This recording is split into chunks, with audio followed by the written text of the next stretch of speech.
Selamat datang di acara Charis Devotion.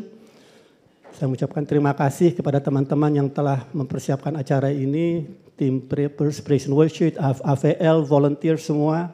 Mari kita berikan ucapan syukur dengan tepuk tangan untuk mereka semua yang sejak pagi, bangun pagi sekali untuk bisa mempersiapkan semua ini. Kita semua sangat diberkati memiliki orang-orang yang hebat ini. Hari ini saya mau melanjutkan pembahasan kita mengenai iman.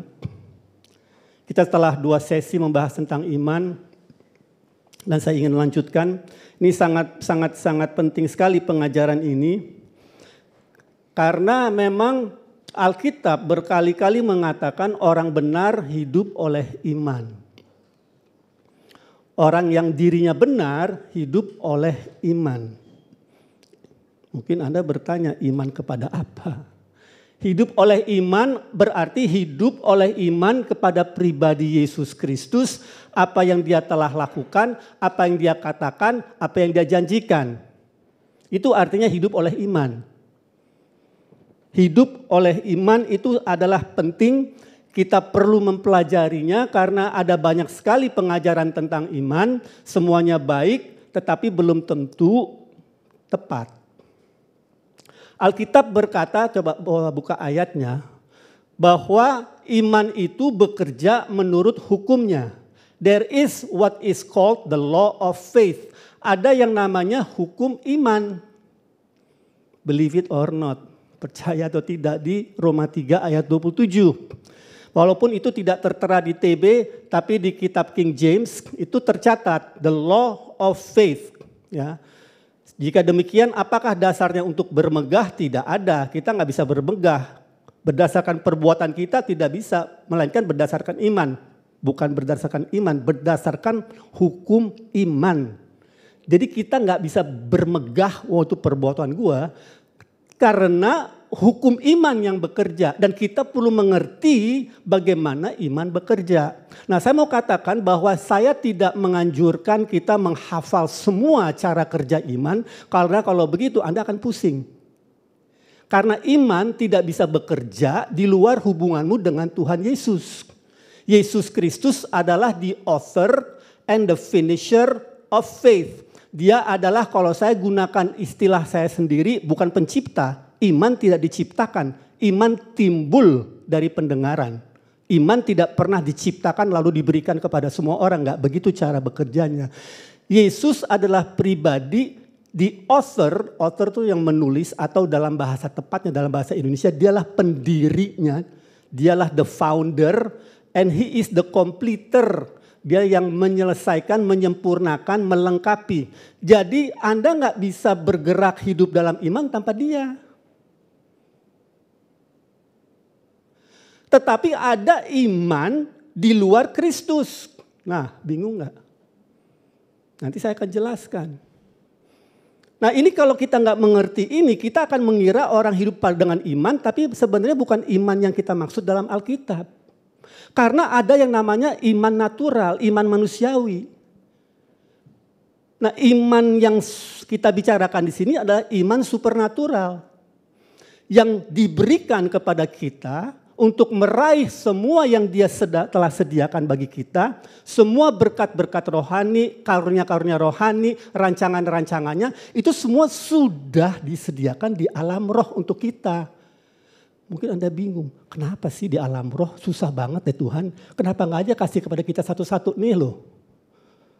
Anda tahu jawabannya apa? Saya juga dulu berpikir begitu. Kenapa semua mesti disediakan di alam roh?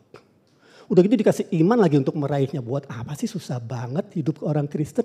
Sebenarnya gak susah karena kita gak mengerti. Semua Tuhan sediakan di alam roh karena pada hari ke-6 udah selesai semua pekerjaan Allah kita. Kalau Anda sekarang punya masalah di bumi ini, Tuhan gak bekerja. Dia udah bereskan sebelum Anda lahir. Sebelum Anda diciptakan. Semua itu sudah beres, diselesaikan, ditaruh di alam roh. Sebelum Anda lahir. Jadi waktu Anda lahir ke dunia ini, Tuhan gak kaget. Waktu Anda mengalami masalah yang besar itu, Tuhan gak kaget. Karena semuanya sudah ada terselesaikan di alam roh. Yang kita perlu tahu adalah cari tahu jawabannya, rencananya, perkataannya, ambil dengan iman. Maka itu dia siapkan semua di alam roh. Karena sebelum kita lahir dia udah siapin.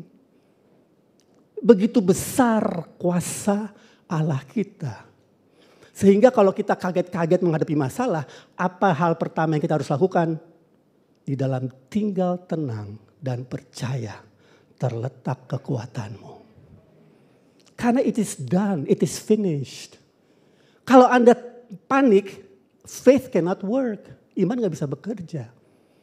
Nah ini yang kita perlu belajar mengenai iman, karena pergolakan itu tidak terjadi di alam roh.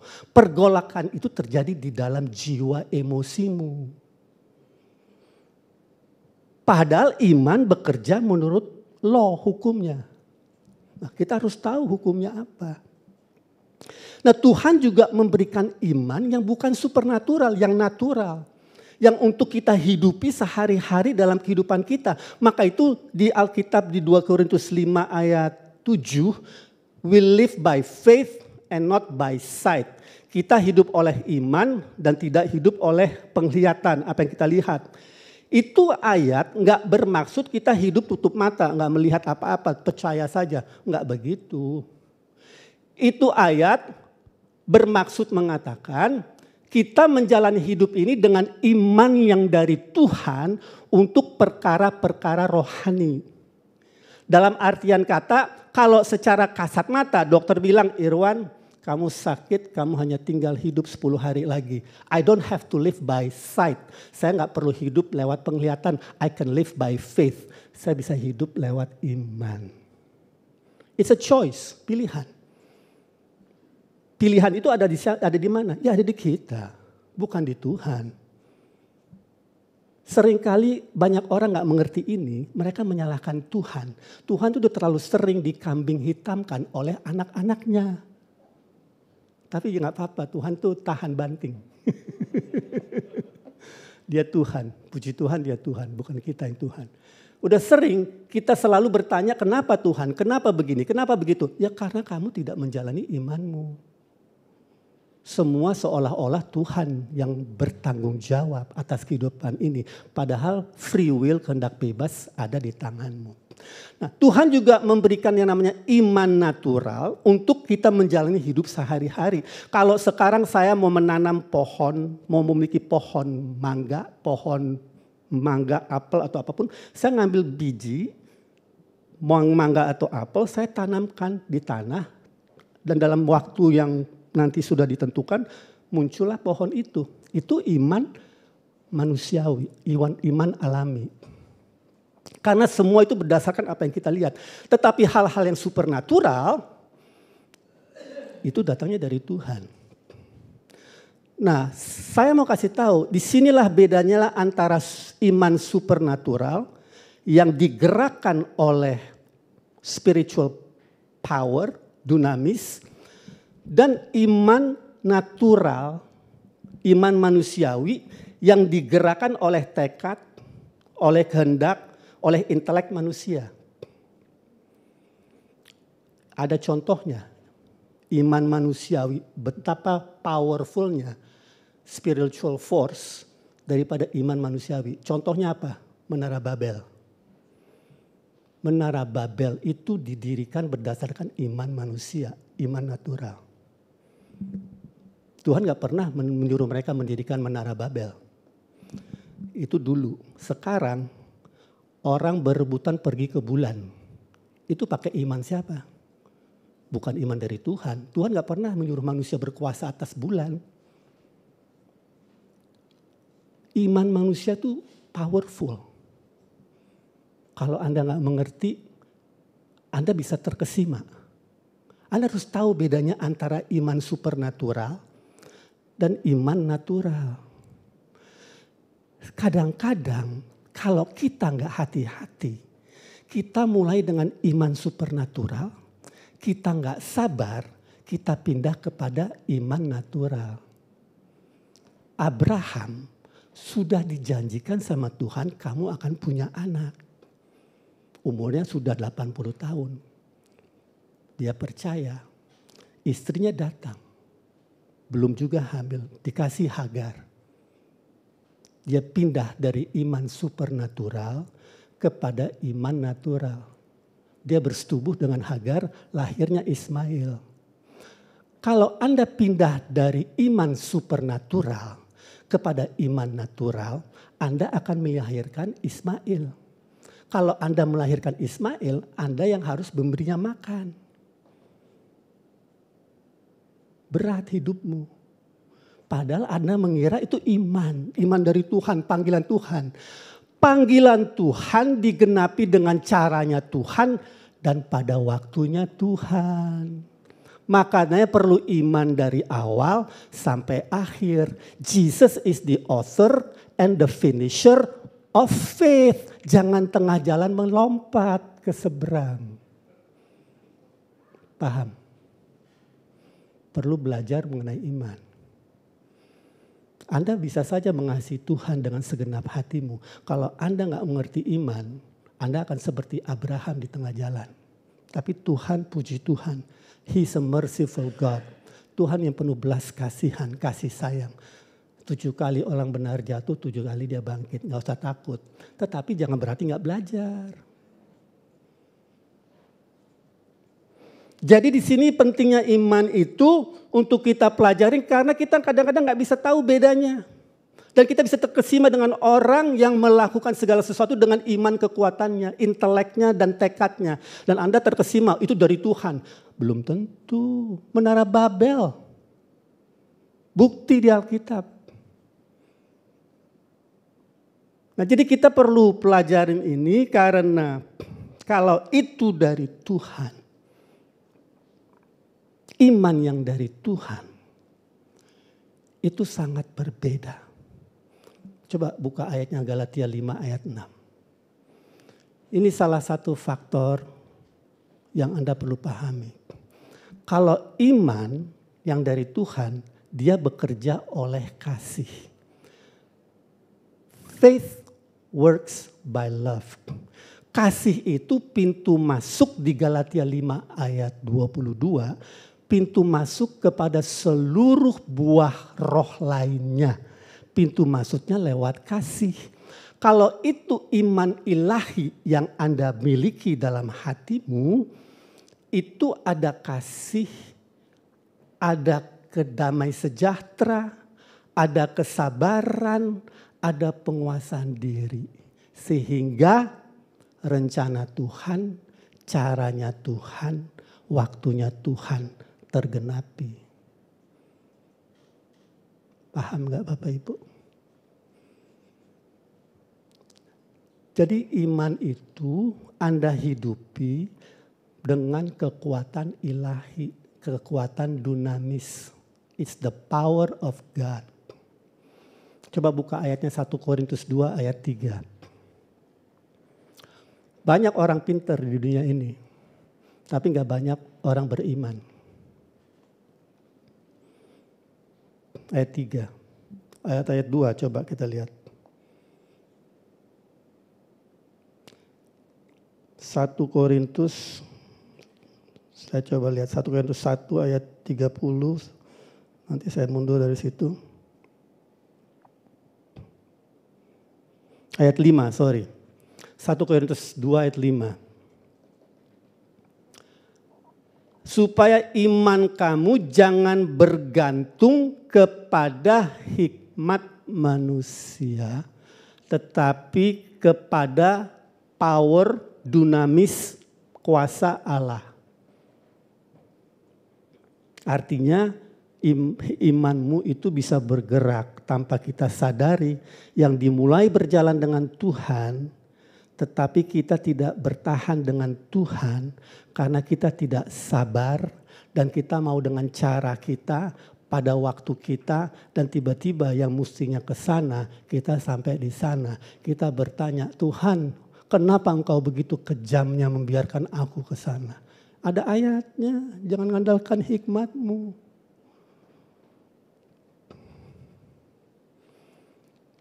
Ini yang banyak daripada kita perlu belajar. Jadi sebenarnya nggak heran Tuhan Yesus bilang kita mesti dimuridkan. Dan saya bersyukur kita semua kalau bersaksi pakai ayat. Karena kalau enggak peganganmu apa? Ya, jadi kembali kepada apa yang di sini. Nah, ada dua faktor yang kita perlu pahami mengenai iman. Dan kita dapat belajar di sini dari Abraham.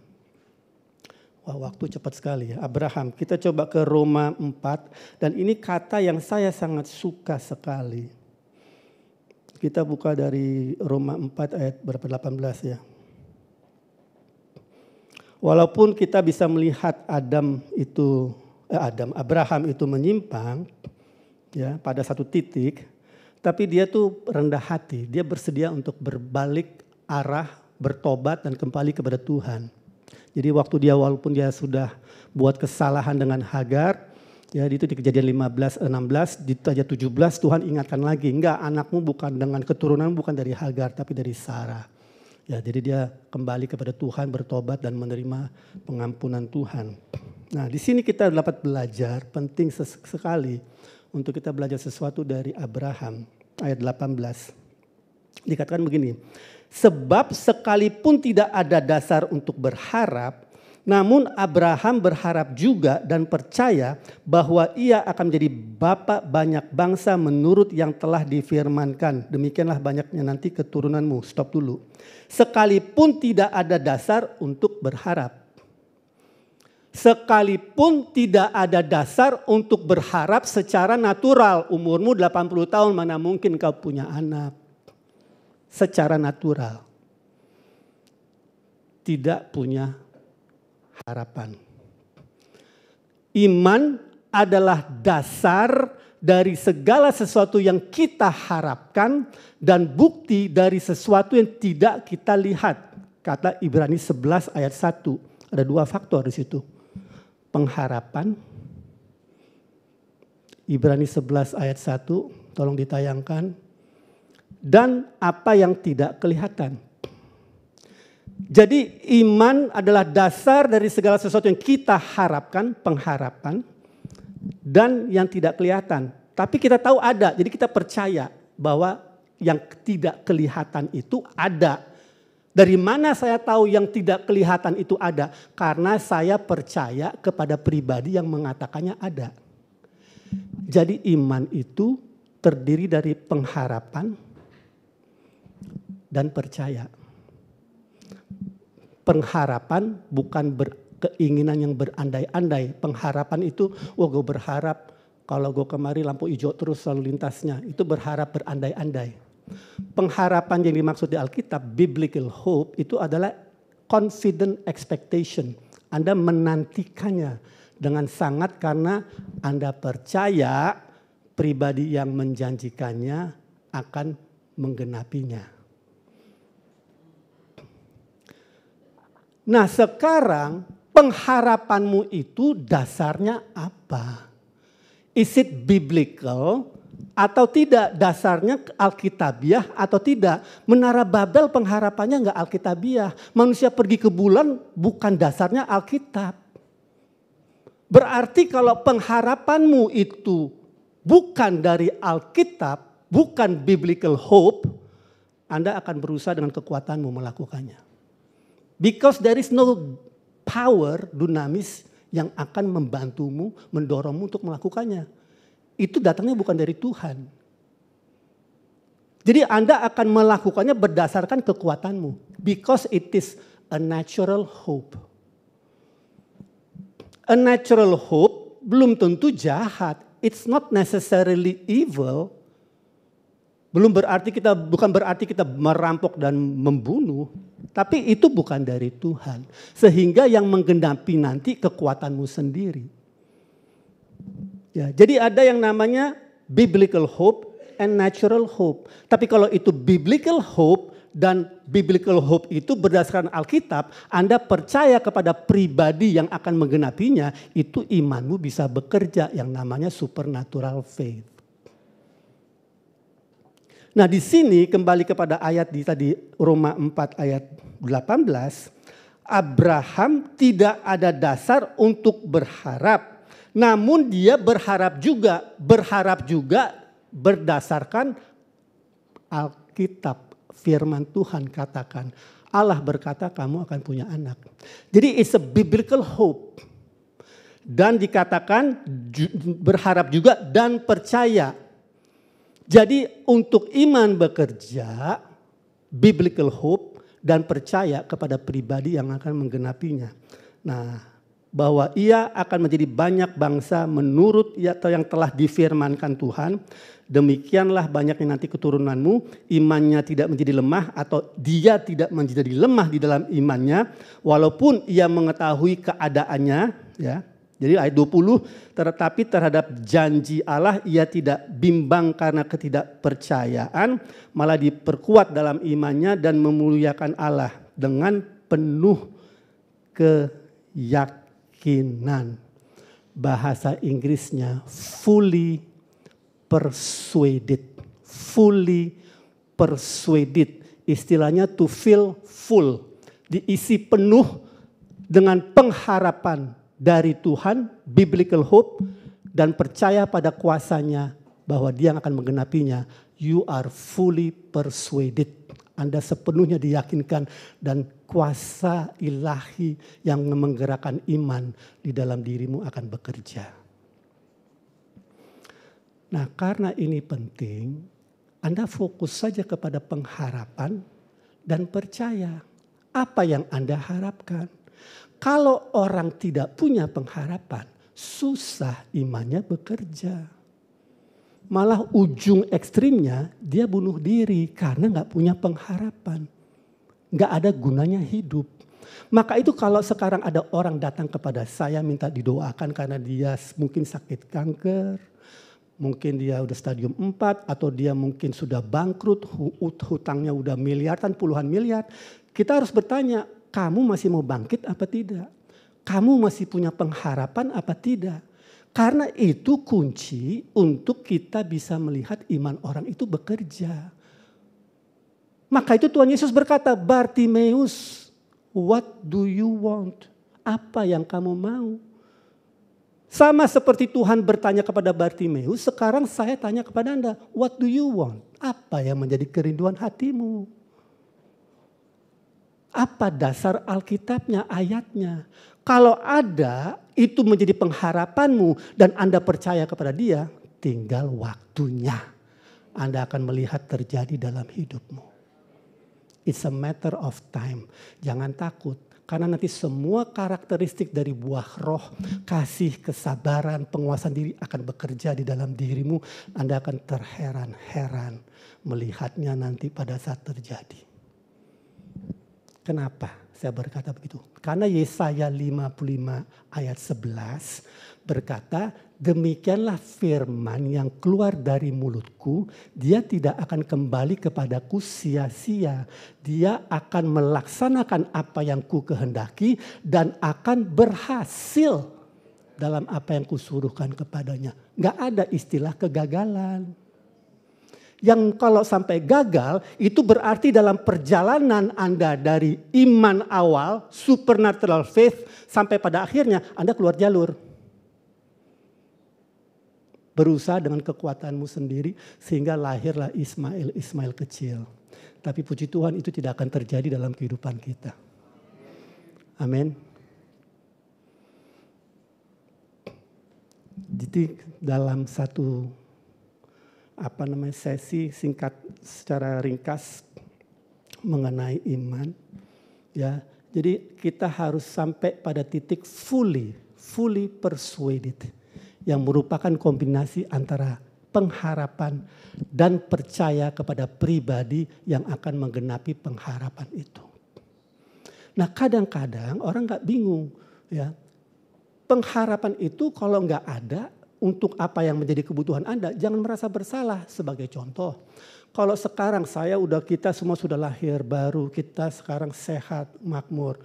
Terus iman kita untuk mendapatkan kesembuhan tidak bekerja karena tidak ada pengharapan. Saya nggak mengharapkan kesembuhan karena saya nggak sakit.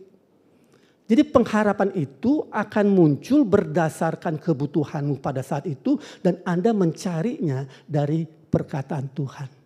apa yang dia janjikan. Ya kalau Anda pada saat itu nggak butuhkan apa-apa, ya nikmati aja hubunganmu dengan Tuhan. Tapi Anda bisa menolong orang lain untuk datang kepada Yesus yang bergumul dalam hidupnya. Pastikan pengharapannya tetap ada. Dan berikan ayat-ayat untuk membangkitkan pengharapannya. Nah, ada banyak dalam perjalananmu dari awal sampai akhir untuk menggenapi satu rencana Tuhan dalam hidupmu, itu akan ada banyak distraction, pengalih perhatian, gangguan-gangguan dalam hidupmu. Anda perlu tekun. Anda perlu, coba buka ayatnya di Ibrani 11 ayat 2. Anda perlu mengalihkan pandanganmu kepada Yesus. Ibrani 12 ayat 2 berkata, 12 ayat 2, Ibrani 12 ayat 2 berkata begini, tapi ini bahasa Inggrisnya lebih atau bahasa Yunaninya lebih bagus lagi. Di sini kan marilah kita melakukannya dengan mata yang tertuju atau looking unto Jesus. Kata looking di situ itu dalam bahasa Yunaninya berpaling. Jadi kalau Anda baca itu di Ibrani 1, Ibrani 12 ayat 1 ayat sebelumnya, di situ dikatakan ada banyak gangguan di dalam kehidupan kita. Jangan lupa.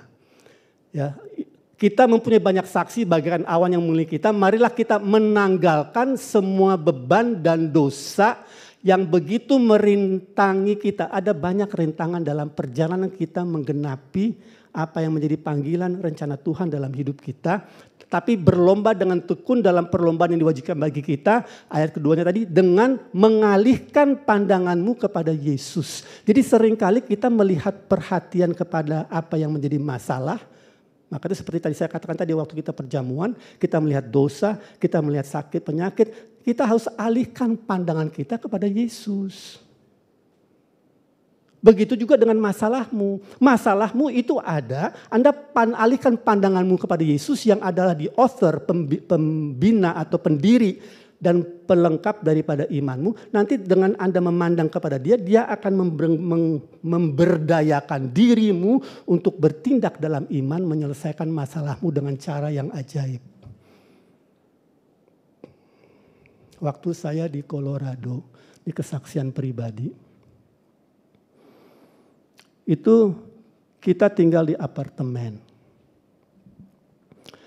Pada waktu itu ayah saya sakit. Sakitnya sudah istilahnya dalam bahasa dunianya sekarat lah. Ya, jadi tinggal tunggu waktunya saja. Karena memang kelihatannya dia sudah tidak mau lagi bertahan, umurnya sudah 90 tahun. Tapi pada waktu itu saya karena saya memang dituntun Tuhan untuk sekolah di sana, jadi saya sama sekali nggak kepikiran untuk pulang ke Indonesia. Walaupun saya tahu ayah saya sedang sekarat, saya pikir ya saya nggak mikirin aja. Tapi tiba-tiba pada waktu saya, istri saya Angelin makan malam diundang oleh satu teman orang Amerika di sana, tiba-tiba tuh Tuhan seolah-olah berbicara kepada saya, kalau kamu mau pulang ke Indonesia, it's okay, nggak ada masalah. Saya kaget. Berarti saya bisa pulang dong ya, saya nggak usah sekolah di Keris. Karena saya waktu itu lagi sekolah di Keris. Karena saya nggak mengerti kalau saya berhenti sekolah, saya gimana nih. Saya nggak mengerti bahwa ada opsi untuk pindah ke bagian koresponden, belajar jarak jauh. Cara berpikir saya memang agak sedikit kaku, lurus aja. Jadi Tuhan seolah-olah kasih tahu kepada saya, it's okay, kamu boleh pulang kok, nggak ada masalah. Jadi saya sambil makan udah gak bisa fokus lagi kepada makanan, saya harus cepat pulang nih, mesti booking tiket, pesawat dan segala macam. Apartemen nanti gimana nih, kita kan pulang ke Indonesia gak tahu kapan balik lagi untuk meneruskan Keris. Jadi setelah pulang dari sana, saya bilang sama Angelin, kita cepat booking deh tiket. Kita pulang ke Indonesia minggu depannya. Kita booking, udah dapet, sekarang ngepak barang apartemen. Barang apartemen karena kita mesti pindahin semua itu ke gudang. Wah udah itu kan weekend, Senin kita sekolah jadi waktu kita nggak banyak. Jadi kita mulailah ngepak semua ya. Pas hari terakhirnya sebelum kita berangkat hari itu juga kalau nggak salah. Itu apartemen kita udah kayak kapal pecah, berantakan semua barang-barang. Kita bersih-bersihin karena harus ditinggalin dengan rapih. Terus kita harus pindahin barang-barang kita ke storage, gudang yang kita sewa berikut mobil kita. Jadi pas hari terakhir itu kita lagi bersihin. Angelin pakai cincin berlian yang dia copot tanpa dia sadari. Terus dia masukin tisu, ditaruh di meja. Terus dia bersihin lagi. Dia bersihin lagi. Udah. Terus sudah semua kita masukin ke tong sampah, kita buang ke tempat sampah. Tempat sampah yang besar. Terus kita kunci pintu, tapi kita belum kembaliin kuncinya. Kita mau pergi balikin decoder untuk televisi, internet, kita balikin ke tokonya, terus kita makan sebentar, kita pergi, jadi apartemen udah bersih. Kita balikin decoder, kita makan, lagi di mobil tenang. Tiba-tiba Angelin menteriak, cincin berlianku. Saya lagi nyetir, maksudnya apa ya? Cincin berlianku, sambil nangis menteriak. Kenapa? Kebuang. Oh my goodness. Saya bilang, di mana? Di tisu, saya sumpah di tisu terus kebuang. Bahasa roh, saya bilang. Berdoa bahasa roh. Nah, kita berdoa berbahasa roh. Nah, waktu kita dalam perjalanan ke tempat apartemen kita, itu sempat muncul gambaran mengenai tempat sampah yang besar. Mungkin ada gambaran, saya berikan gambaran tadi di belakang, coba ditayangkan. Itu dumpster, itu kan gambarnya itu kan tempat sampah di sana kan besar. Iya kan? Itu kalau nggak salah ada 2 apa 3, saya lupa itu. Kayak begini nih. Nah, ini bukan gambar aslinya. Ini saya ambil aja untuk memberikan gambaran kepada Bapak Ibu. Ya, biar melihat, biar percaya. Betapa saya waktu itu tertekannya. Jadi ini ada 3 kalau nggak salah. Ya kayak begini bentuk sampahnya. Oh my God. Tapi saya nggak keluar kata-kata. Saya nggak mikir apa-apa. Kita sampai di situ. Kita berbahasa roh terus dalam perjalanan. Ambil yang sebelah kiri. Kita ambil yang sebelah kiri. Kita buka. Ada tisu, banyak tisu, gumpulan tisu. Buka yang pertama. Bukannya itu. Buka, saya bilang ke Angelin. Dia buka pelan-pelan. Muncul berliannya.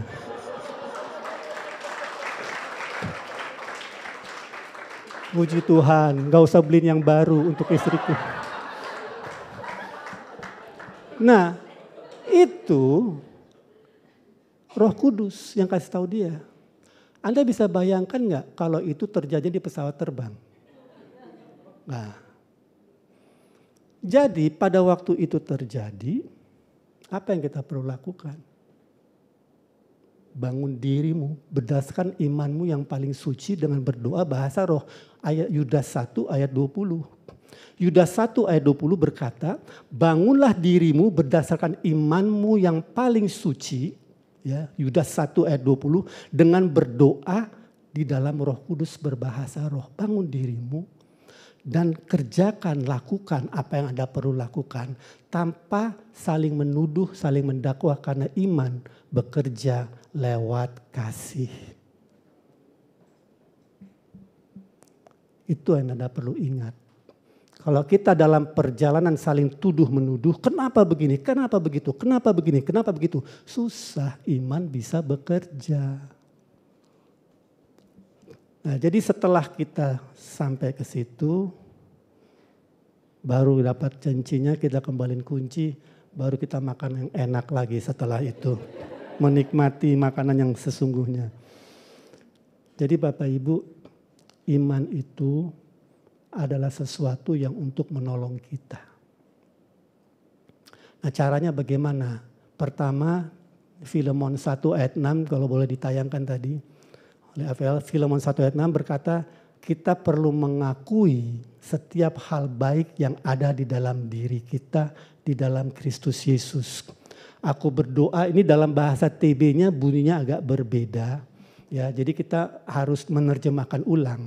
Imanmu akan dapat bekerja menjadi efektif dengan cara mengakui setiap hal baik yang ada di dalam dirimu, di dalam Yesus Kristus. Itu sudah ada di dalam dirimu karena Yesus sudah ada di dalammu. Anda pertama perlu mengakui semua hal yang baik yang ada di dalam dirimu. Lalu Anda perlu hidup di dalam kasih. Di dalam kasih itu bukan berarti Anda mengasihi orang, tapi Anda mengakui bahwa dirimu layak untuk menerima apa yang dijanjikan itu kepadamu. Bahwa tidak ada tuduhan-tuduhan terhadap dirimu oleh musuh, oleh orang lain atau siapapun juga. Anda iman bekerja oleh kasih. Akui. Dan kalau hatimu masih menuduhmu, 1 Yohanes 3 ayat 20 katakan, ya bereskan dengan Tuhan. Kalau Anda telah melakukan dosa, akui saja, Tuhan aku salah. Dia akan mengampuni kamu, mengampuni saya, dan kita move on, kita jalan maju. Dan yang ketiga, bertindak dengan iman. Karena iman tanpa perbuatan pada hakikatnya adalah mati. Amin. Jadi itu ringkasan mengenai iman, cara bekerjanya iman. Ya, Anda perlu belajar mengenai ini, ya. Tapi jangan takut, kita punya Roh Kudus yang akan menuntun kita kepada seluruh kebenaran. Ya, akan mengingatkan kita segala sesuatu dan akan menjadi penolong kita. Jadi pastikan kita punya hubungan dengan Tuhan. Tapi di sisi lain Anda perlu tahu bagaimana iman bekerja. Sehingga kalau ada sesuatu yang tidak bekerja seperti yang seharusnya, Anda kembali kepada firman Tuhan dan melakukan apa yang firman Tuhan ajarkan kepada kita. Amin. Oke, saya mau tutup dalam doa. Nanti apapun yang menjadi pergumulan Anda, kita siap untuk mendoakan Anda. Di tempat ini dengan para pendoa di sini, ya, Anda perlu terbuka biar kita bisa sepakat untuk melihat imanmu bekerja. Kita tidak akan pernah menuduh siapa-siapa di sini, ya. Itu adalah senjata si musuh untuk membuat kita lemah. Justru kita mau menolong Anda dan memberitahu bahwa Anda semua dikasihi Tuhan. Bapak, kami ucap syukur kepadamu bahwa Engkau begitu baiknya. Dan Engkau telah mengutus Roh Kudus-Mu untuk menjadi penolong kami di dalam setiap kehidupan kami. Kami mengucap syukur bahwa perkataan-perkataan yang Kau sampaikan kepada kami yang adalah roh dan hidup itu pasti akan terlaksana bila kami mau bekerja sama dengannya di dalam kehidupan kami. Oleh karena itu Bapa, apapun yang menjadi pergumulan anak-anak-Mu di tempat ini, aku perkatakan firman-Mu kepada mereka yang sakit sudah disembuhkan. Dan mereka akan mengalaminya dalam nama Yesus Kristus. Siapa yang hidup dalam kekurangan dan dalam berhutang dalam nama Tuhan Yesus Kristus, Engkau yang telah menyediakan provisi penyediaan bagi mereka, sehingga mereka meraihnya dengan iman dan melihat hutang-hutang mereka diselesaikan. Dan mereka juga yang mengalami pergumulan rumah tangga, kami percaya bahwa kasih-Mu telah dicurahkan kepada hati mereka masing-masing, sehingga Tuhan kuasa pengampunan itu akan bekerja untuk memulihkan setiap rumah tangga. Bapak, kami ucap syukur untuk rancangan-rancangan Tuhan bagi anak-anak-Mu di tempat ini. Rancangan penuh damai sejahtera, kebaikan mereka. Dan kami percaya Engkau yang memulai sesuatu yang baik dalam kehidupan mereka, Engkau akan membawa itu kepada kesempurnaan. Terima kasih Bapa, di dalam nama Yesus Kristus kami ucap syukur. Haleluya. Amin. Puji nama Tuhan.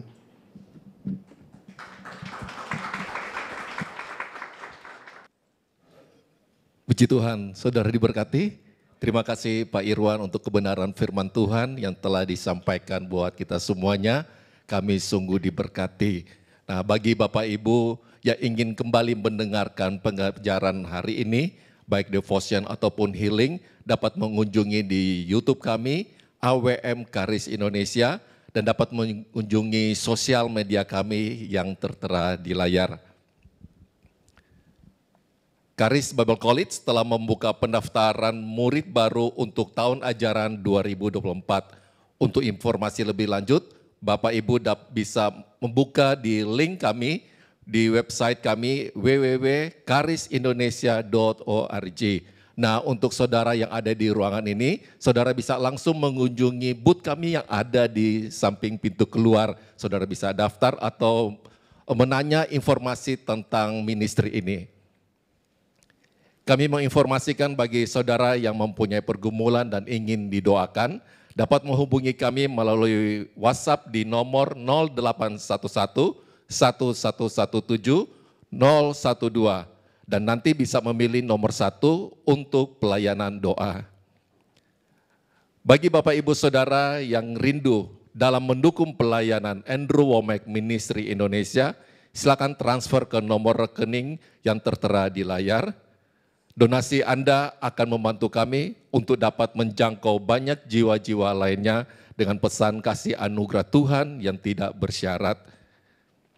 Kita akan memberikan persembahan untuk ministry Charis Event. Bagi Bapak Ibu Saudara yang ingin mengambil bagian dalam ministry Charis Event, silakan transfer ke nomor rekening yang tertera di layar dengan keterangan Charis Event. Sebelum kita memberikan persembahan, saya akan membacakan satu ayat firman Tuhan yang saya ambil di dalam Filipi 4 ayat 19. Allahku akan memenuhi segala kebutuhan, segala keperluanmu menurut kekayaan dan kemuliaannya di dalam Kristus Yesus. Tuhan akan menyediakan benih bagi kita sesuai dengan anugerahnya, sesuai dengan kekayaan dan kemuliaannya. Ia selalu memberikan lebih dan tidak pernah mencurangi kita, tidak akan merugikan kita, malah anugerahnya selalu mengejutkan kita dan membuat kita kagum. Tuhan adalah Allah yang sangat kaya, Dia sanggup memberkati kita melimpah-limpah. Mari kita berdoa. Kami mengucap syukur buat siang hari ini, terima kasih Tuhan. Betapa besar kasih anugerah-Mu dalam kehidupan kami. Kami bersyukur kami bisa mengambil bagian untuk menabur dalam kerajaan-Mu. Kami ucapkan berkat untuk setiap partner, donatur yang telah ambil bagian dalam ministry ini. Diberkatilah setiap pekerjaan, usaha, rumah tangga mereka. Apapun yang mereka kerjakan, kami percaya Tuhan buat semuanya berhasil dan nama Tuhan dipuji dan dipermuliakan. Terima kasih Bapa, kami ucap syukur. Di dalam nama Tuhan Yesus kami berdoa. Amin. You want me well, well, well, well. You made me whole, and it is well with my soul. You want me well, well, well, well. Your grace made a way, so my heart now can say, you want me well.